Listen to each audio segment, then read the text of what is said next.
Hi friends, welcome back to my channel. അങ്ങനെ 2 മാസത്തിന് ശേഷം ഞാനും അമ്മക്കുട്ടി നാട്ടിലോട്ട് പോകാൻ ഇട്ടാ. അപ്പോൾ ഇപ്പോൾ സമയം ഏകദേശം 1 മണിയാണ്, നട്ടപ്പാതിര 1 മണി. അപ്പോൾ നമ്മളിതാ നാട്ടിലോട്ട് പോകണം. എൻ്റെ നാട്ടിൽ തെയ്യാണ്, കണ്ണൂർ കാനിച്ചിരിക്കാവിലെ തെയ്യാണ്. അപ്പോൾ തെയ്യം കൂടാൻ വേണ്ടിയിട്ടുള്ള പോക്കായി കാണുന്നത്. അപ്പോൾ അതിൻ്റെതായിട്ടുള്ള ആവേശം കുറച്ച് അധികം ഉണ്ട്. അങ്ങനെ 6 മണിന് ഇന്റർസിറ്റിക്കാണ് നമ്മൾ പോയത്. നമ്മൾ ഏകദേശം കണ്ണൂർ രാവിലെ 11 മണിക്ക് കണ്ണൂരെത്തും. അങ്ങനെ ഇതാ നമ്മൾ കണ്ണൂരെത്തി നേരെ വീട്ടിൽ ചെന്ന് വീട്ടിൽ കുളിച്ചു മാറ്റി നമ്മൾ നേരെ പോയത് കോയോട്ട് കലശക്കഞ്ഞി കുടിക്കാൻ വേണ്ടിയിട്ടാണ് കേട്ടോ. അവിടെ നിന്നാണ് നമ്മൾ കലശം എടുക്കുന്നത്. അപ്പം നമ്മളെല്ലാവരും കൂടി ഇതാ കോയോട്ടേക്ക് പോയിക്കൊണ്ടിരിക്കുന്ന വഴിയായത്. അങ്ങനെ കോയോട്ടൊക്കെ പോയി വൈകുന്നേരമാണ് നമ്മളെ പരിപാടി. കലശെടുക്കലും കലശം പോക്കും ഒക്കെ വൈകുന്നേരമാണ്. അപ്പോൾ ഇത് ഏകദേശം സന്ധ്യ നമ്മളെല്ലാവരും ഡ്രസ് കോഡൊക്കെ ആയിരുന്നു കേട്ടോ. നമ്മൾ നാട്ടുകാരെന്തൊക്കെ പറയും എന്നൊക്കെ പറഞ്ഞിട്ടുള്ള ഡ്രസ് കോഡ് ടീഷർട്ടൊക്കെ വാങ്ങി.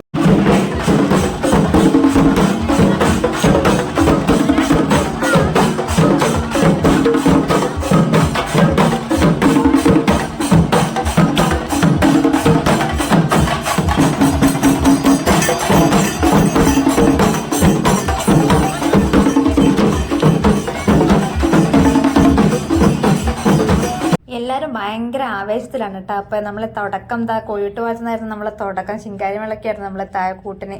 എന്താ പറയുക, ശിങ്കാരി വെള്ളത്തിൻ്റെ അങ്കബടിയോട് കൂടെ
കിട്ടിയ ഗ്യാപ്പിൽ എടുത്തു വെച്ച കുറച്ച് വീഡിയോസ് മാത്രം ഒന്ന് അപ്ലോഡ് ചെയ്തെന്നുള്ളൂ കേട്ടോ. അപ്പോൾ ഇതിനേക്കാളും അടിപൊളിയായിരുന്നു നമ്മളെ പരിപാടി. ഏതായാലും ഇക്കൊല്ലം നമ്മളെല്ലാ പെമ്പിളറും ആമ്പിളറും എല്ലാവരും കൂടി നാട്ടുകാർ മൊത്തം ചേർന്ന് നമ്മൾ ഇക്കൊല്ലത്തെ ഉത്സവാഘോഷം അടിപൊളിയാക്കി. ഇനി അടുത്ത വർഷത്തേക്കുള്ളൊരു വെയിറ്റിംഗ് ആണ് കേട്ടോ, കാത്തിരിപ്പാണ്. അപ്പോൾ വീഡിയോ ഇഷ്ടപ്പെട്ട ഒന്ന് ലൈക്ക് ചെയ്യണേ.